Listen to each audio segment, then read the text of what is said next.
बस में मलाइका में परवरदिगार आलम इस तरह से ऐलान कर रहा है, इन्नी जाइलुन फिल अर्ज़ि खलीफा, ऐ मलाइका मैं तुम्हारे दरमियान एक खलीफा बनाने वाला हूँ, मुकर्रर करने वाला हूँ।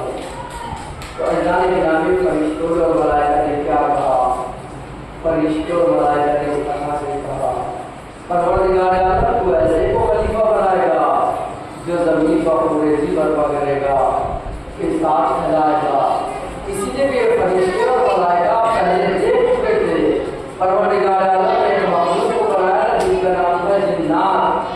जिन्नात ने आपस में इतना इंसाफ फैलाया, इतना फिजाद बर्पा करा कि एक ने दूसरे का किताल करना शुरू कर दिया।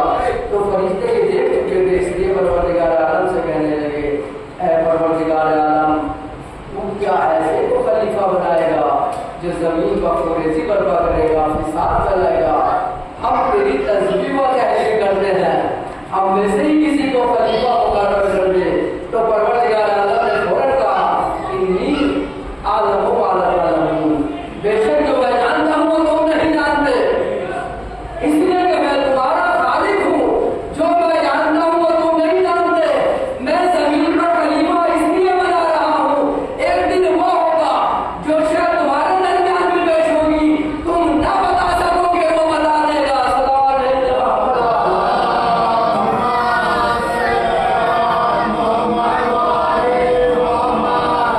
मैं तुम्हारा खालिक हूँ, मैं तुमसे बेहतर जानता हूँ, इसलिए तो मैंने तुम्हारे दरमियान में ऐलान कर दिया कि मैं जमीन पर एक खलीफा बनाने वाला हूँ।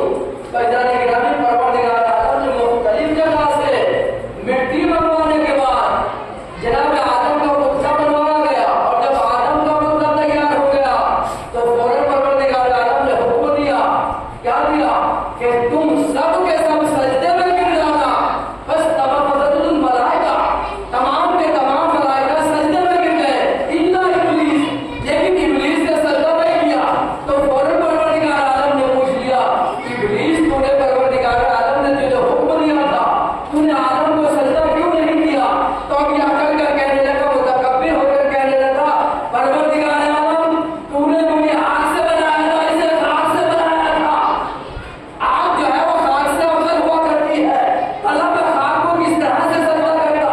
परवरदिगार आलम ने कहा, तुझे नहीं मालूम, तुझे हुक्म देने वाला तुझसे अफजल और करीम था, तेरा मालिक और खालिक था। इस नबी ने तुझे हुक्म नहीं दिया, बल्कि तेरे परवरदिगार आलम ने तुझे हुक्म दिया था। तूने उसके हुक्म को नहीं बता लाया, क्या मेरी बारगाह से निकल जा।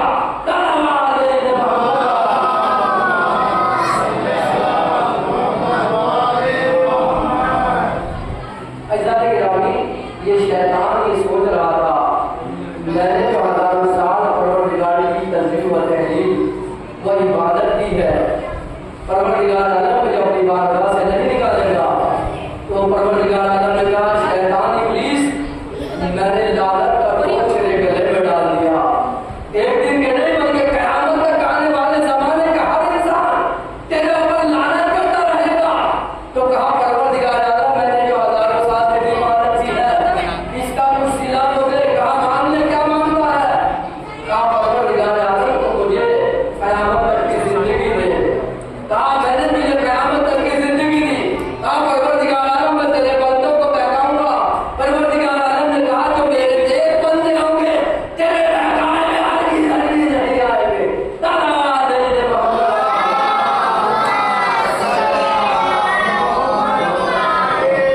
नारे तकबीर, नारे रिसालत, नारे हैदरी, नारे सलवात।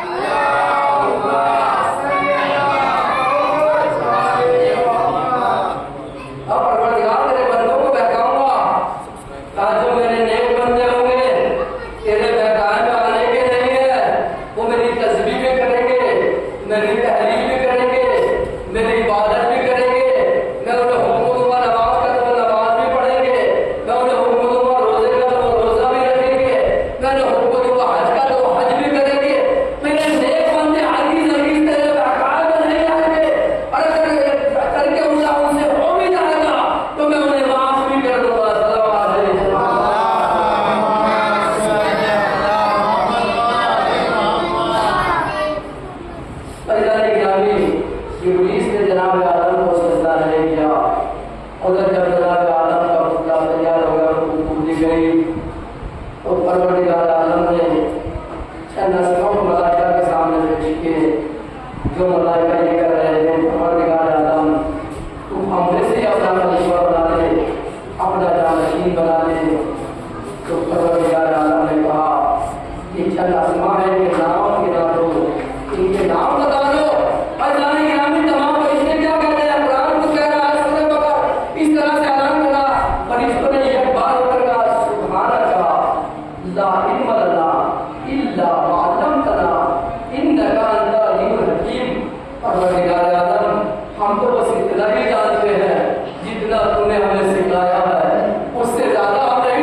उधर जब जनाब आदम को तैयार किया जा चुका तो उसके बाद परवरदिगार आलम ने जनाब हवा को बेखल कर दिया और कहा जाओ आराम से जाकर जन्नत में रहो, जिस चीज को तुम्हारा दिल चाहे खाओ और पियो, लेकिन खबरदार खुदा दरख्त के करीब ना जाना।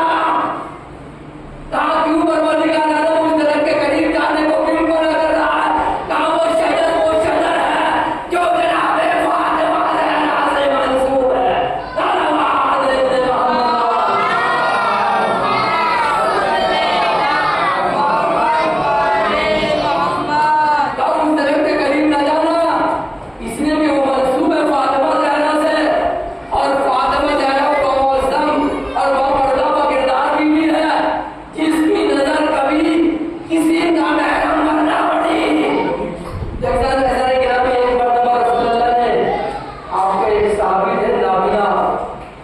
नाबिला साहब ने रसूलुल्लाह के वो अपने जीवनी पर लेकर आया, कहा बेटी यार फातिमा ने कहा पापा पहले मैं पर्दा करूं। उसके बाद इस नाबिला साहब को इधर की तरफ से लेकर जाना, कहा बेटा ये तो नाबिला साहब है। कहा बाबा ये आपका साहबी तो नाबिला है, लेकिन मेरी तो परवरदिगार आलम ने आंखें दी है। पहले रही जाती कि मेरी निगाह नामहरम के ऊपर पड़े, पर जाने के नामी किस फातिमा ज़हरा का इतना पर्दा हो और वो उनकी कली से हो, अगर वो पर्दा ना करे तो फातिमा ज़हरा उनसे अपना मुंह फेर लेती है। सलावत है मोहम्मद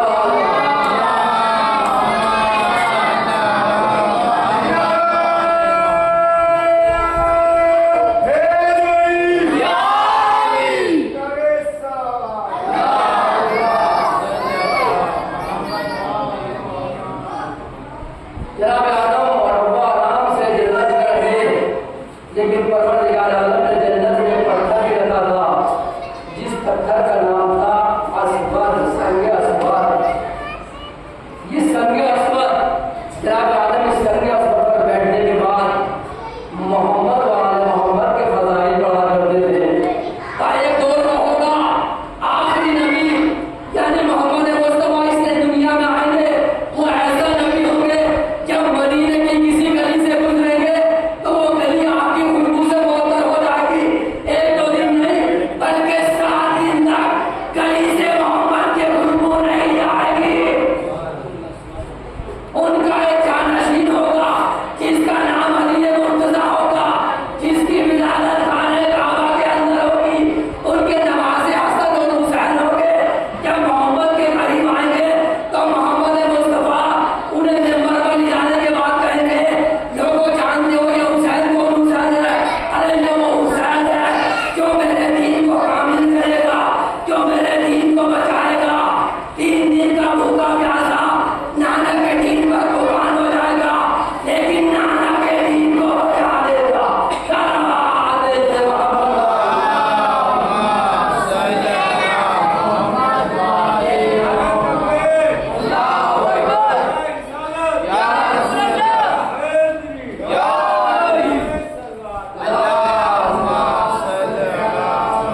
अल्लाह ने गिरामी, मैं आपको